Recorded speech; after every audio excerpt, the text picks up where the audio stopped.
Uni Air Flight 873 is nearing Hualien Airport in Taiwan.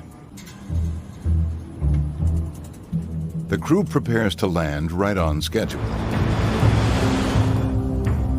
But as they close in, the first officer struggles with the landing. The plane touches down with plenty of room on the runway to come to a stop.